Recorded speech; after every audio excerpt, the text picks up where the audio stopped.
السلام علیکم ناظرین، AWC ڈیجیٹل میڈیا کے ساتھ میں ہوں محمد عمران جعفر۔ ناظرین، آج ہمارے اسٹوڈیو میں ایک مرتبہ پھر ہمارے ساتھ مہمان ہیں مسافر مدینہ ثاقب رحمان، پاکستان کے مایہ ناز سائیکلسٹ، جنہوں نے اس سے قبل جو ہے وہ سیاچن اور K2 بیس کیمپ پر سائیکلنگ کی اور قومی پرچم لہرائے۔ اس کے علاوہ پاکستان کی متعدد مشہور چوٹیوں کے اوپر جا کر پاکستان اور افواج پاکستان کے طویل ترین پرچم لہرانے کے ریکارڈ قائم کیے۔ اس کے علاوہ سب سے زیادہ دیر تک پرچم لہرانے کا ریکارڈ بھی اپنے نام کیا، اور یہ تمام ریکارڈز انہوں نے ڈیڈیکیٹ کیے شہدائے پاکستان اور افواج پاکستان کے نام۔ اس کے بعد ایک قدم اور آگے بڑھے، انہوں نے سفر کا ارادہ کیا، اور سفر تھا مدینہ الاولیاء سے مدینہ منورہ تک کا، اور یہ سفر ایک بہت طویل سفر 6000 کلومیٹر تک کا سفر انہوں نے کیا، اور اس سفر کی تکمیل کے بعد یہ واپس مدینہ الاولیاء پہنچے ہیں۔ تو ان کے سفر کے آغاز پر بھی ہم نے ان کے ساتھ ایک ریکارڈنگ کی، تو آج جب یہ سفر مکمل کر کے یہ واپس پہنچے ہیں تو ہم نے اپنے ناظرین کے لیے ثاقب رحمان سے گفتگو کا دوبارہ ایک سلسلہ شروع کیا اور نشست رکھی۔ السلام علیکم ثاقب، آپ کیسے ہیں؟ آپ کو ہم اپنے پروگرام میں خوش آمدید کہتے ہیں۔ آپ ایک طویل ترین مقدس سفر کر کے پہنچے ہیں، آپ ملتان سے مدینہ منورہ تک اور پھر مکہ مکرمہ پہنچے۔ یہ تقریباً 6000 کلومیٹر کا سفر تھا۔ جی اور یہ تمام سفر آپ نے زیادہ تر بلکہ اس سفر کا حصہ سائیکل کے اوپر طے کیا۔ جی اور یہ غالباً آپ پہلے پاکستانی ہیں جنہوں نے پاکستان سے حجاز مقدس کا سفر جو ہے سائیکل کے اوپر کیا۔ جی ماشاءاللہ، سب سے پہلے تو میں شکر ادا کرتا ہوں آپ نے اپنے پروگرام میں بلایا دوبارہ۔ تو ماشاءاللہ آپ ہر ٹیلنٹ کی عزت کرتے ہیں، اپنے پروگرام میں بلا کے اس کی حوصلہ افزائی کرتے ہیں، تو یہ بڑی اچھی بات ہے۔ اور میں پھر اللہ پاک کا شکر ادا کرتا ہوں کہ اللہ پاک نے مجھے اپنے گھر بیت اللہ بلایا اور روضہ رسول صلی اللہ علیہ وسلم کی حاضری نصیب فرمائی۔ تو میرا پروفیشن سائیکلسٹ ہے، تو میں نے اپنے سائیکلنگ کے ذریعے یہ مقدس مقامات کا سفر کیا۔ یہ میرے لیے آنر کی بات ہے اور پاکستان کے لیے بھی آنر کی بات ہے۔ ڈیفینیٹلی یہ ہم سب کے لیے ایک فخر کا باعث ہے کہ آپ نے ایک مقدس سفر اور ایک اچھے میسج کے ساتھ آپ ایک اچھے پاکستان کا امیج لے کر بہت سارے ممالک سے گزرے، اور پاکستان کا سافٹ امیج آپ نے ڈیولپ کیا دنیا میں۔ جی، کیونکہ جو کھلاڑی ہوتا ہے وہ ملک کا سفیر ہوتا ہے۔ آپ جس ملک سے گزریں گے اپنے ملک کی نمائندگی کریں گے۔ تو جیسے ایران سے گزرا، پاکستان کا پرچم لگا ہوا تھا، ایران کا پرچم لگا ہوا تھا، تو یہ ایک اچھا امیج آتا ہے کہ ایران کے ساتھ پاکستان کا پرچم بھی لگا ہوا ہے، تو یہ ایک محبت بڑھتی ہے دونوں ملکوں کے درمیان، اور عوام کے درمیان ایک بڑا اچھا امیج آتا ہے۔ آپ نے تمام ممالک جن سے گزرے تو آپ نے پاکستانی پرچم کے ساتھ ساتھ ان ممالک کے پرچم بھی اپنی سائیکل کے اوپر لہرائے۔ آپ کے سفر کا آغاز مدینہ الاولیاء ملتان سے ہوا، تو یہ کس راستے سے آپ جو ہے مدینہ منورہ تک پہنچے؟ کون کون سے ممالک سے گزرے آپ؟ یہاں سے میں نے ملتان سے اپنے سفر کا آغاز کیا، اور پہلا اسٹے میں نے مظفر گڑھ کیا، کیونکہ میں یہاں سے کوئی ظہر کے بعد میڈیا سے فارغ ہو کے اس میں ماشاءاللہ آپ بھی تھے، تو پھر میں نے پہلا اسٹے مظفر گڑھ کیا۔ اس کے بعد ڈیرہ غازی خان، لورا لائی، مظفر، یہ فورٹ ممبر، یعنی کہ پنجاب سے آپ بلوچستان میں داخل ہو گئے۔ جی تو اس کے بعد پھر تفتان کا جو ایریا ہے، بارڈر ہے، وہاں تک میں نے یہ اپنا مکمل سفر کوئی 2 ہفتوں میں مکمل کیا، ایران بارڈر تک۔ اس کے بعد پھر ایران میں انٹر ہوا، تو وہاں ماشاءاللہ انہوں نے بڑا اچھا ویلکم کیا وہاں بارڈر فورسز نے، کیونکہ وہاں پہ اگر آپ نے سم لینی ہے، سم کے پیسے دینے پڑتے ہیں۔ وہاں پہ جو ٹیسٹ ہوتا ہے کرونا ٹیسٹ، اس کے آپ کو پیسے دینے پڑتے ہیں، مگر وہاں پہ انہوں نے میرے سے وہ نہیں لیے، اور بلکہ وہاں پہ اپنا پرچم بھی دیا جو میں نے وہاں سائیکل پہ لگایا تھا۔ تو ماشاءاللہ ایک بڑا اچھا وہاں پہ استقبال ہوا۔ تو ایران میں آپ نے کتنی ٹریولنگ کی؟ ایران کے اندر سب سے پہلے زیدان، نصرت آباد، جوتف ایک بم کا ایریا ہے، پھر وہاں پہ پھر پہاڑی ایریا شروع ہوتا ہے۔ تو یہ مکمل جو سفر تھا یہ 2 ہفتوں میں مکمل ہوا تھا، بندر عباس تک۔ بندر عباس تک، ٹھیک. وہاں پہ بارڈر آتا ہے سمندری بارڈر. اس کے بعد آپ کو شپ کے ذریعے شارجہ میں جانا پڑتا ہے. تو 10 گھنٹے کا سفر آتا ہے سمندری سفر, جو آپ کو شپ کے ذریعے شارجہ میں جانا پڑتا ہے. ٹھیک.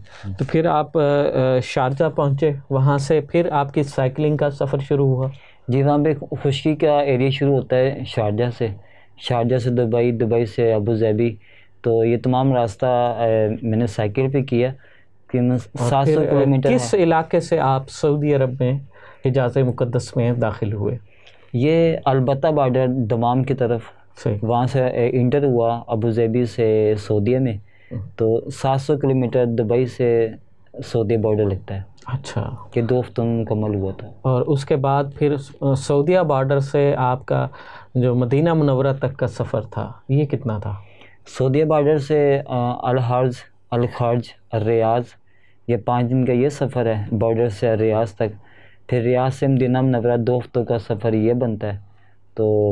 تو اس طرح یہ سفر طے ہوا ہے.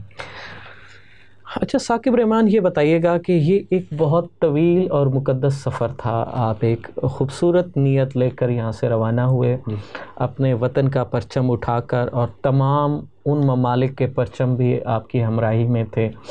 جس ملک سے آپ گزرے, آپ نے اپنے وطن کے پرچم کے ساتھ اس ملک کا بھی پرچم, ایک اظہار یکجہتی, ایک آپ کہنے خیر سگالی کے طور پر آپ نے لگایا, اور یہ سفر آپ نے طے کیا. یہ آپ کا تمام سفر 85 دنوں میں کمپلیٹ ہوا مدینہ منورہ تک. جی جی, ٹھیک ہے.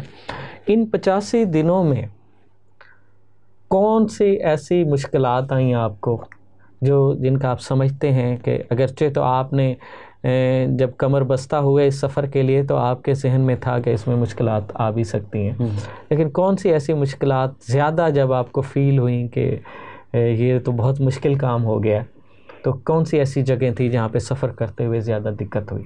دیکھیے, جب پاکستان سے میں جا رہا تھا, آپ کو سب سے پہلے اپنی پاکٹ منی کو دیکھنا ہوتا ہے کہ میں نے کھانا بھی کھانا ہے, میں نے رہائش بھی لینی ہے.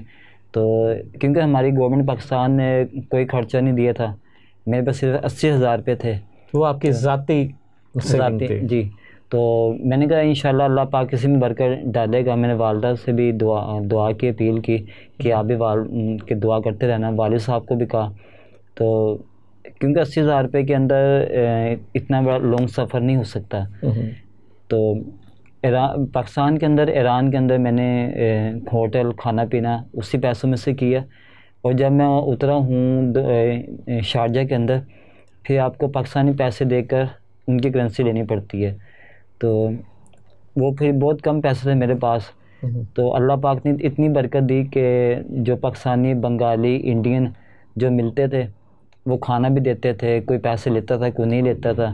راستے کے اندر بھی کافی کھانے پینے کا سامان اکٹھا ہو جاتا تھا. تو اس طرح مدینہ منورہ, مکہ مکرمہ تک اللہ پاک نے اتنی برکت دی کہ مجھے کہیں ضرورت نہیں پڑی کھانا لینے کی, کوئی جوس وغیرہ لینے کی. تو اسی میں گزارا ہو جاتا تھا. اچھا, یہ بتائیے گا کہ آپ کے سفر کا آغاز جیسے ہی آپ پنجاب سے بلوچستان میں داخل ہوئے, جی, تو وہ ایک پہاڑی سفر تھا. ٹھیک ہے, اور وہ ایک مشکل سائیکلنگ ہے وہاں جی پر. جی. تو آپ کے سفر کے اس آغاز سے ہی مشکلیں آپ کے ساتھ ہو گئیں, لیکن آپ نے بڑی ہمت کا ثبوت دیا اور یہ تمام حوصلے اور ہمت سے یہ راستہ طے کیا. جی جی. اس کے بعد آپ ایران میں داخل ہوئے, تو ایران کا سفر کیسا رہا؟ دیکھیں, سب سے پہلے تو پاکستان کے اندر جو یہ فورٹ منڈو کا ایریا ہے, جو ایک نیا پل بنا ہے, اسٹیل کا پل, سی پیک کا جو. جی جی. تو یہ بہت ٹف سفر تھا میری جو ابھی جرنی کا. تو اس کو میں نے رات 9 بجے تک فورٹ منڈو جو بازار آتا ہے وہاں تک, رات کو 9 بج گئے تھے. جو میرے پاس لائٹ تھی اس کی بیٹری بھی ختم ہو گئی تھی. پھر وہاں جو مقامی بلوچی لوگ ہیں انہوں نے پیچھے موٹر سائیکل کی لائٹ کو آن کیا اور مجھے بازار تک پہنچایا. تو یہ بہت ٹف سفر تھا. اس کے بعد جو ایران کا کچھ ایریا آتا ہے جس میں پہاڑی ایریا, جیسے ہمارا ناران کوان کا ایریا ہے, اس طرح ایران کے اندر بھی ہے. تو وہ بھی کافی ٹف تھا, جو کیونکہ سائیکل کے اوپر آپ کا سامان بھی ہوتا ہے, پھر آپ نے اس کا وزن بھی کھینچنا ہوتا ہے. پھر یہ بہت مشکل تھا جو میں نے اللہ کے فضل کرم سے. اس کے بعد جب آپ گلف میں داخل ہوئے اور اس کے بعد سعودی عرب میں داخل ہوئے تو وہاں کا سفر جو زیادہ تر ہے وہ صحرا پر مشتمل ہے, تو وہ کیسا کیونکہ جو چڑھائی کا ایریا وہ صرف پاکستان اور ایران کے اندر ملتا ہے. پھر سعودیہ اور دبئی کے اندر جو صحرا کا ایریا ہے ابوظہبی اور سعودیہ کا, وہ بہت ٹف ہوتا ہے. ایک تو گرمی ہوتی ہے, پھر اوپر ہوا بھی آپ کو مخالف ملتی ہے. اچھا جی, تو سائیکلنگ میں بڑی مشکل پیش آئی ہوگی. بہت مشکلات ہیں, کیونکہ جو آپ 80-100 کلومیٹر سفر کرتے ہیں تو سعودیہ میں وہ آپ 50 کلومیٹر بڑی مشکل سے کرتے ہیں صبح سے شام تک, تو یہ بہت ٹف ہوتا ہے. پھر 3 بوتلیں لگی ہوئی تھی پانی کی. صحرا کے اندر پانی آپ کو بہت زیادہ یوز کرنا ہوتا ہے تاکہ, کیونکہ ایک تو گرمی ہوتی ہے, پھر پانی ختم ہو جاتا تھا. پھر آپ یہ سائیکلنگ بھی ایک مشقت ہے, ایک ہارڈ ایکسرسائز ہے, تو اس طرح پانی ختم ہو جاتا تھا. پھر میں ٹرک والوں کو روک کے ان سے پانی بھرواتا تھا, 3 اپنی بوتلوں کو پورا کرتا تھا, تو کافی مشکلات تھی. تو کیونکہ اتنے لمبے ٹور میں یہ چیزیں آپ کو سیو کرنی ہوتی ہیں. اچھا یہ بتائیے گا کہ کوئی ایسا واقعہ جس میں آپ کو ایک دم لگا ہو کہ میں منزل کے قریب پہنچ گیا ہوں اور آپ کا حوصلہ ایک دم بڑھ گیا ہو. تو جب میں مدینہ منورہ مسجد قباء میں کے قریب پہنچا, وہاں پہ بورڈ لگا تھا کہ مدینہ منورہ 30 کلومیٹر رہ گیا بقایا. تو وہ میرے لیے خوشی کی تھی کہ میں نے اتنی مشکلات کو سیو کر کے ابھی مدینہ کے بالکل قریب پہنچ چکا ہوں. پھر مسجد قباء پہنچا جہاں پہ ایک نماز پڑھنے کا آپ کو عمرے کا ثواب ملتا ہے. تو ماشاءاللہ پھر میں نے جب وہاں پہنچا تو وہاں پاکستانی کمیونٹی تھے, کیونکہ پاکستان کا فلیگ لگا ہوا تھا, تو کافی سارے لوگ بھی جمع ہو گئے. تو انہوں نے سیلفیاں لی اور حوصلہ دیا کہ ماشاءاللہ آپ خیر خیریت سے پہنچ گئے. پھر وہاں کے جو مقامی سیکورٹی والے ہوتے ہیں انہوں نے کعوہ دیا, کھجوریں دیں ساتھ. تو ماشاءاللہ وہاں پہ کافی حوصلہ بڑھا, کیونکہ دور سے آپ کو مسجد نبوی کے مینار بھی نظر آ رہے ہوتے ہیں. پھر میں نے وہاں پہ بے شک جب مسجد نبوی کے مینار نظر آتے ہیں تو جس میں توانائی سی دوڑنے لگتی ہے, ایک بڑی خوشی ہوتی ہے کہ ابھی میں مسجد سبز گنبد دیکھوں گا. تو ماشاءاللہ میں نے پھر وہاں پہ 2 نفل ادا کر کے, وہ ایک بازار جاتا ہے, وہ سیدھا مسجد نبوی جاتا ہے, تو پھر اس بازار سے ہوتے ہوتے. اچھا ایک واقعہ آپ نے ابھی آف کیمرہ میں سے شیئر کیا کہ جب آپ مدینہ کی جانب عرب کے صحرا میں عازم سفر تھے تو وہاں ایک قافلہ گزرا جس میں مسجد نبوی کے کوئی عہدیدار تھے, تو کیا معاملہ پیش آیا وہ ذرا. وہ القصیم کا ایک ایریا آتا ہے, میں وہاں سے گزرا تھا تو وہاں پہ ایک پاکستانی ڈرائیور نے مجھے روکا کہ گرمی ہے چلو آپ پانی وغیرہ کے لیے اس نے روکا تھا. تو پھر ایک قافلہ گزرا تھا جو مسجد نبوی کے امام ہوتے ہیں, جو جس کو ہم خطیب کہتے ہیں. ایک تو ہوتا ہے ایک امام ہوتا ہے جو امامت کرواتا ہے, ایک ہوتا ہے جو خطیب ہوتے ہیں وہاں پہ نا. تو ان کا ایک قافلہ پروٹوکول گزرا تھا. تو ایک تو میں پریشان تھا کہ میں مسجد نبوی میں رہائش بہت مہنگی ہے, کھانا بہت مہنگا, وہ میں کیسے سیو کروں گا, اور مکہ میں بہت یہ چیزیں مہنگی ہیں. تو کیونکہ میں 2 دن پہلے میں یہی سوچ رہا تھا کہ اللہ پاک انشاءاللہ بہتری کرے گا. تو جو وہ امام تھا ان کا ایک پروٹوکول جا رہا تھا, وہ رکا کہ آپ لوگ کہاں جا رہے ہو. اس نے عربی میں پوچھا نا, تو مجھے تو عربی نہیں آتی تھی. میں نے وہ پاکستانی ڈرائیور کو بتایا کہ اس کو کہو کہ یہ پاکستان سے آیا ہے عمرے کے لیے سائیکل پہ. تو وہ جو پاکستانی ڈرائیور تھا وہ عربی میں اس کو بتاتا تھا. تو پھر وہ جو متبع ہوتا ہے اس نے مجھے بولا کہ اس نے ڈرائیور کو کہا کہ جب یہ مدینہ منورہ میں آئے تو کھانا پینا رہائش مہمان نوازی ہماری طرف سے ہوگی ماشاءاللہ. تو پھر انہوں نے پی اے کا نمبر دیا. تو پھر میں نے مدینہ منورہ جا کے ان سے رابطہ کیا, تو انہوں نے مدینہ میں رہائش بھی دی, کھانا بھی دیا, اور مکہ میں بھی دیا. اور جو میں نے پاکستان میں ریکارڈ بنائے تھے کبھی بھی, وہ جو سفر تھا وہ بہت بابرکت تھا. جب بھی کوئی بھی مکے سے جب واپسی پاکستان میں آتا ہے خالی ہاتھ نہیں آتا, نیکی برکتیں ہر چیز ساتھ لے کے آتا ہے. بے شک. تو جو وہاں کے مقامی گورنمنٹ تھی انہوں نے ماشاءاللہ مجھے انعام بھی دیا, بائی ایئر ٹکٹ دیا, 10 کلو کھجوریں وہ بھی دی تھی. تو وہ میں پاکستان ساتھ لے کر آیا. تو یہ ماشاءاللہ کافی اچھا سفر ہے, بابرکت سفر ہے. بہت خوبصورت سفر اور اس کی بہت خوبصورت یادیں. ان یادوں کا احاطہ کرنے کے لیے ہمارا پروگرام تو ناکافی ہے, لیکن ساری باتوں میں ایک بات کا میں تذکرہ کرنا چاہوں گا آف کیمرہ ثاقب رحمان سے کافی گفتگو ہوئی. ان تمام باتوں کے باوجود Pakistani sports board, Pakistani high commission, ان کا تعاون کس حد تک رہا آپ کے ساتھ؟ آپ ایک ملک کا جھنڈا اٹھا کر بہت سارے ممالک میں اپنے ملک کی نمائندگی کرتے ہوئے حجاز مقدس پہنچے، ایک مشن لے کر، ایک امن کا، ایک پیار محبت کا پیغام، سلامتی کا پیغام لے کر پہنچے.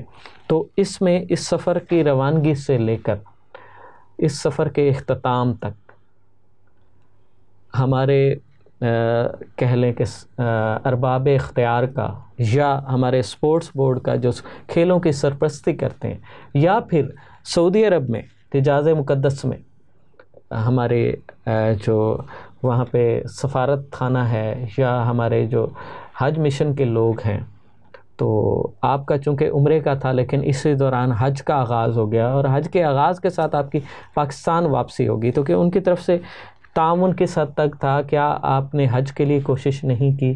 ان تمام باتوں کا تھوڑا سا مختصراً ہمیں بتائیے گا. دیکھیں جی، ہم نے پاکستان کے لیے بہت سی قربانیاں دی.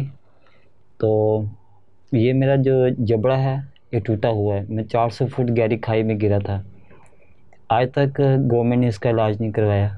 میں سیاچین میں گیا تو میرا ابھی تک کان خراب ہے یہ والا، انہوں نے اس کا علاج نہیں کروایا. ہم نے پھر بھی ملک کے لیے کر رہے ہیں کہ کیونکہ اور کوئی باہر سے نہیں آئے گا ملک کا نام روشن کرنے کے لیے، ہمیں ہی کرنا ہے، ہم نے ہی کرنا ہے. ہم پاکستان سے گئے کہ چلو پاکستان پہ سائیکل پہ جائیں گے. 280 ممالک میں ایک اچھا امیج جائے گا کہ پاکستان سے ایک بندہ آیا سائیکل پہ عمرہ پہ اور حج کر کے واپس گیا. کیونکہ اگر حج کر لیتے تو میڈیا پہ یہی آتا ہے کہ پاکستان سے آیا تھا سائیکل پہ، اس نے حج کیا.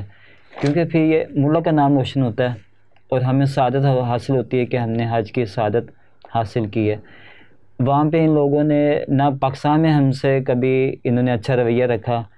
اگر ہم سعودیہ میں گئے ہیں تو انہیں وہاں پہ بھی ایک اچھا رویہ نہیں رکھا گیا. انہوں نے ملاقات کرنا گوارا نہیں کی. جو ڈی جی حج ہوتا ہے وہ اس کا پی اندر گیا ہے کہ پاکستان سے ایک سائیکل پہ آیا ہے لڑکا، تو اس سے ملاقات آپ سے کرنا چاہ رہا ہے. اس نے اندر سے پیغام یہ بھیجا ہے کہ اس سے کہو کہ پاکستان جائے، وہاں پہ 11 لاکھ روپے جو فیس ہے وہ بھر کے اپنا حج کر لے. ہم کوئی کچھ نہیں کر سکتے، تو اگر کچھ نہیں کر سکتے کم سے کم بلا لیتے، ہمارا حوصلہ بڑھتا، ملاقات کر لیتے، اپریشیٹ کر دیتے. یہی بہت ہوتا ہے. تو ہمیں ہمیشہ مایوسی رہتی ہے کہ ہم اتنا کچھ پاکستان کے لیے کرتے ہیں، اپنی جان پہ کھیل کے ملک کے لیے ریکارڈ بناتے ہیں، تو ادھر بھی اتنی مایوسی ہوتی ہے. دیکھیں پاکستان جو سعودی گورنمنٹ ہے، جو کام پاکستانی گورنمنٹ نے کرنا تھا وہ سعودی گورنمنٹ نے کیا. وہاں مدینہ میں رہائش دی، مکہ میں رہائش دی. میں نے آج تک پاکستان میں 2 لاکھ سے بڑھ کے رقم نہیں دیکھی تھی. سعودی گورنمنٹ نے پاکستانی 20 لاکھ روپے انعام دیا، 10 کلو کھجوریں دی، واپسی کا بائی ایئر ٹکٹ دیا. ہر چیز انہوں نے کی. ان کو قدر کا پتہ ہے، انسان کی قدر کا، کھلاڑی کی قدر کا پتہ ہے. تو ان لوگوں کو کچھ نہیں پتہ. کچھ لوگ ہوتے ہیں کہ کسی سے موٹیویشن حاصل کرتے ہیں. لوگ ہم کو دیکھ کے موٹیویشن حاصل نہیں کرتے، وہ لوگ بلکہ عبرت حاصل کرتے ہیں کہ ان کے ساتھ کیا سلوک ہو رہا ہے، ہمارے ساتھ بھی یہ سلوک ہوگا. تو ان کو چاہیے کہ اگر یہ لوگ امن کا میسیج دیتے ہیں کہ ہم لوگ امن پیدا کریں، تو ان کو چاہیے کہ ہماری قدر بھی کریں. امن کو پھیلانے والے، امن کا پیغام لے کر جانے والے دنیا میں ان کی سرپرستی کریں، ان کے جو ہے ان کے ساتھ کھڑے ہوں. ناظرین، باتیں بہت ساری ہیں اور اس پر نور سفر کی جو ثاقب رحمان 3 ماہ کے دوران یہ طے کر کے آئے ہیں. اس دوران ان کا مدینہ منورہ میں 10 دن قیام رہا اور 20 دن قیام مکہ مکرمہ میں رہا. یہ وہاں پہ انہوں نے عمرہ ادا کیا، لیکن اسی دوران حج کا آغاز ہو گیا. مگر پاکستان ہائی کمیشن یا پاکستان حج مشن نے کہ جو ارباب اختیار ہیں، انہوں نے پاکستان کے اس فرزند سے جو امن کا، محبت کا پیغام لے کر ایک مقدس سفر کرتے ہوئے وہاں تک پہنچا، اس سے ملنا بھی گوارا نہیں کیا.